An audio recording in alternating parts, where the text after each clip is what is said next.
Itu semua dokter 8 orang angkat tangan. Memvonis saya, umur saya cuma 3 bulan. Waktu saya datang ke sana dia, ini benar Gideon, ini benar Gideon. Iya benar dok, ini saya Gideon. Sorry ya, tak kira kamu sudah mati dulu itu. Akhirnya dokter, oke, saya cek darahmu. Cek semua, darah semua dicek. Langsung dokter tuh bilang, kamu stop cuci darah. Dokter sendiri heran, kok ada orang ginjal rusak dari 3%, tapi bisa makin baik, makin baik, makin baik. Tuh, setelah saya pelajari, baru saya tahu bahwa ini adalah nutrisi untuk memicu sel saya yang mati hidup lagi. Jadi regenerasi sel itu kita butuhkan sebagai manusia sehat. Selamat siang kawan-kawan semua. Mungkin ada beberapa kawan-kawan yang nanti lihat video saya kenal sama saya. Nama saya Gideon Ibrahim. Ya, saya akan memberikan satu kesaksian yang pengalaman pribadi saya. Secara singkat aja. Begini, tahun 2019 saya jatuh sakit, masuk rumah sakit, dan dokter memeriksa semua itu karena saya kolaps.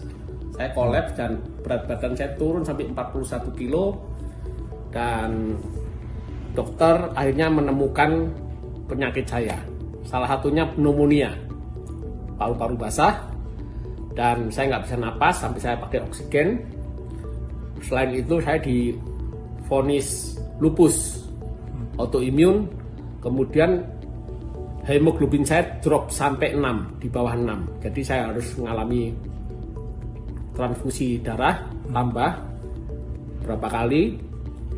Terus dari situ pneumonia saya mengalami di kateter dari lewat sini, lewat samping sampai air saya keluar baru saya bisa bernapas. Setelah itu karena kelupus saya menyerang ginjal saya, jadi ginjal saya fail. Divonis dokter saya harus transplant ginjal. Untuk sementara menunggu transplant ginjal itu saya harus menjalani cuci darah. Ini bekas saya cuci darah. Ya, ini fistula yang dipasang di ini. Sebelumnya di dada sini. Ya, itu saya 4 kali cuci darah 1 minggu. Jadi hari Senin, Rabu, Jumat, dan Sabtu. Senin, Rabu, Jumat itu waktu cuci darah itu 4 jam lebih, 4 jam 15 menit. Hari Sabtu cuman 3 jam ekstra hari Sabtu itu. Dari situ banyak kawan-kawan datang mendoakan saya, menyarankan minum vitamin ini, vitamin itu, vitamin ini. Saya percaya semua vitamin itu bagus. Ya, tapi vitamin yang saya minum itu bukan saya butuhkan untuk kesembuhan penyakit ginjal saya. Ternyata ada teman saya dari Jakarta telepon saya, nawari, Gideon, kamu lebih baik minum ini. Ini saya ditunjuk ini. Ini produk Jepang. Ya, buatan farmasi Jepang. Waktu pertama awal saya nggak percaya ini. Saya tidak percaya sama sekali. Ya. Tapi saya minta sama teman saya, tolong literaturnya kirim ke saya akan pelajari. Cara kerjanya ini tuh bagaimana. Gitu. Setelah saya pelajari, baru saya tahu bahwa ini adalah makanan sehat. Nutrisi untuk memicu sel saya yang mati hidup lagi. Regenerasi. Jadi regenerasi sel itu kita butuhkan sebagai manusia sehat. Karena kalau sel kita mati nggak ada yang ganti, sel kita mati nggak ada yang ganti, ya pertama kita jadi tua, cepat tua. Kedua, organ tubuh kita juga bisa rusak. Nah, ini ginjal saya kena karena autoimun, kekebalan tubuh saya itu menyerang organ tubuh saya. Nah, dari situ saya pelajari ini, dan ini adalah nutrisi untuk memberi makan stem cell dalam tubuh saya.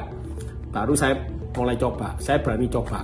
Saya beli langsung banyak, saya coba selama 3 bulan, 4 bulan memang nggak ada reaksi sama sekali. Dosisnya padahal saya double. Ya, saya dulu nggak bisa kencing, nggak bisa pup, tidur nggak enak, badan semua gatal semua, rusak, kulit ini rusak. Setelah saya minum ini, karena saya udah terlanjur beli banyak, selama 3-4 bulan nggak ada reaksi apa-apa, cuman ada perbaikan. Saya bisa mulai kencing, bisa mulai pup, tidur saya mulai enak. Nah, tubuh saya mulai enak. Setelah berapa lama? Setelah 3-4 bulan. Oke. Jadi ini memang kelihatannya pelan kerjanya karena ini bukan obat ya, ini makanan. Ini makanan sehat. Jadi nggak ada side effect-nya sama sekali. Jadi saya berani minum ini, nggak ngerusak ginjal. Setelah 3-4 bulan saya baru mulai kencing, saya tidur enak, pup enak. Akhirnya saya teruskan sampai 5 bulan, 6 bulan, 7 bulan. Dari hasil tes darah saya itu kan ada kadar racun dalam tubuh ini kan, kreatin namanya, kreatin sama mineral urium. Itu masih tinggi. Jadi waktu setelah 7 bulan minum ini, itu dari kreatin saya 14 itu baru turun cuma 12, sedikit 12 ya. Jadi fungsi ginjal saya masih sekitar 5%. Awalnya 3%, naik aja sedikit. Tapi saya nggak putus asa karena badan saya merasa sehat. Warna kulit saya jadi cerah, merah gitu. Terus gatal-gatal ini mulai hilang. Saya terusin minum ini karena merasa sehat, terus minum. Akhirnya dari bulan ke bulan itu turun pelan-pelan tuh kreatin. Turun pelan-pelan. Karena itu turun pelan-pelan, makanya saya berani ngomong sama dokter. Dok, saya kan 4 kali cuci darah seminggu. Saya minta dikurangi. Nah, awalnya dokter nggak mau, tapi karena saya maksa, dokter kasih saya 3 kali seminggu. Jadi cuci darah 3 kali seminggu, Senin, Rebu, Jumat. Senin, Rebu, Jumat 3 kali. Kira-kira selama 3-4 bulan itu turun lagi. Kreatin saya mulai turun. Akhirnya setelah setahun lebih, saya minta 2 kali cuci darah. Nah, dokternya sebetulnya agak marah, tapi dia bilang ya karena ginjalmu ternyata makin baik gitu. Dokternya tanya sama saya, kamu makan apa? Saya nggak bilang kalau makan ini. Saya cuma bilang saya ngikuti aturan rumah sakit. Aturan dietnya ketat saya ikuti. Yaitu nggak makan garam, nggak makan gula. Udah, pokoknya saya makan sayur. Hijau itu banyak. Nah, dari situ kemudian saya dikurangi jadi 2 kali. Setelah setahun setengah lebih itu. 2 kali cuci darah, dokter sendiri heran. Kok ada orang ginjal rusak dari 3%, tapi bisa makin baik. Ya saya nggak cerita tentang ini sama dokter, tapi saya terus minum ini. Sampai satu saat, hampir 2 tahun, saya tetap ngotot, dok aku minta 1 kali cuci darah. Nah, dokter pertama tidak mengizinkan, tapi dia bilang oke, saya coba selama 1 bulan. Kalau 1 bulan ini kamu 1 kali nggak ada perubahan, tetap stabil ya sekali seterusnya. Tapi kalau naik kamu harus cuci darah 2 kali, bahkan 3 kali, bahkan 4 kali. Ini yang terjadi ke banyak orang. Kalau orang udah cuci darah sekali, makin parah bisa 2 kali, bisa 3 kali. Tapi saya terbalik, dari 4 kali bisa 3 kali, bisa 2 kali, bisa 1 kali. Nah waktu kedua kali, waktu tinggal 2 kali seminggu itu saya minta sekali. Dikurangi, dicoba 1 bulan, dites darah saya ternyata stabil. Walaupun belum turun drastis, tapi stabil. Udah mulai 3, kreatin saya jadi 3. 3,2, 3,1, 2,9. Terus naik turun itu selama kira-kira 2-3 bulan. Normalnya berapa kreatin? Normal itu kalau sudah seumur saya, itu di bawah 2. Terus? Kalau anak-anak harus di bawah 1,5. Kalau seumur saya di atas 50 tahun, itu harus di bawah 2. Itu baru dikatakan normal.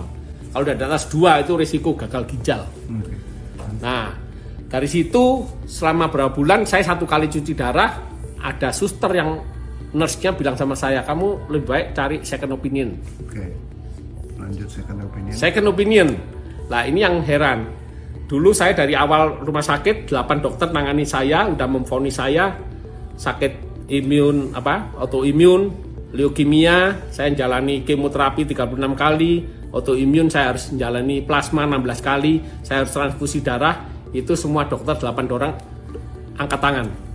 Memvonis saya umur saya cuma 3 bulan. Nah, karena saya sekarang udah 1 kali cuci darah, saya pergi ke dokter yang awal di sini. Dokter yang di sini kaget. Dia kira saya sudah mati. Waktu saya datang ke sana dia, ini benar Gideon, ini benar Gideon. Iya benar dok, ini saya Gideon. Sorry ya, tak kira kamu sudah mati dulu itu. Nah ternyata saya makin sehat. Akhirnya dokter, oke, saya cek darahmu. Cek semua. Darah semua dicek. Langsung dokter tuh bilang, kamu stop cuci darah. kamu harus bilang sama dokter yang di sini untuk minta stop cuci darah. Waktu saya ngomong sama dokter sini ngamuk, marah setengah mati. Gak percaya, kamu gila ya, orang yang gagal ginjal. Yang di klinik. Kamu ini gagal ginjal, nggak mungkin harus transplant, nggak mungkin stop. Ya toh, saya bilang sama dokter yang di sini, yang second opinion, dok saya sudah ngomong tapi nggak boleh. Oke, saya yang telepon, akhirnya dokter second opinion ini telepon ke dokter saya klinik, ngomong-ngomong nggak tahu di mana. Satu hari pas saya, iya yang dokter ini nggak tahu ngomong apa, pokoknya saya tetap jalani rutin 1 kali seminggu itu. Satu hari waktu saya cuci darah, waktu mau ditancepin sini jarumnya, itu kepala rumah sakitnya bilang, tunggu, stop. Nah ini saya kaget, saya pikir stop itu mau di reschedule harinya, diganti hari Sabtu atau diganti hari minggu depannya Selasa. Mungkin yang dokter itu sudah kirim hasilnya. Udah telepon gitu ke dokter itu, ke kliniknya itu. Ternyata terus kepala rumah sakitnya datang sama saya tanya kenapa kok saya harus stop ini. Oke, kamu pulang aja. Saat itu saya kaget, bener pulang, no more, nggak usah kembali lagi. Saya langsung teriak haleluya. Nah ini Tuhan yang berkuasa, Tuhanku itu hidup. Dari doa, dari usaha, dari kita mentaati peraturan, disiplin, akhirnya Tuhan bekerja. Mulai saat itu saya stop, sampai sekarang udah setahun lebih. Bulan Mei, tanggal 5 Mei, itu pas hari ulang tahun saya, tahun 2021, stop cuci darah, total sampai sekarang. Saya hanya Tuhan kasih hidup baru, nyawa sambungan. Terima kasih, itu kesaksian saya. Ini bukti semua. So, thank you.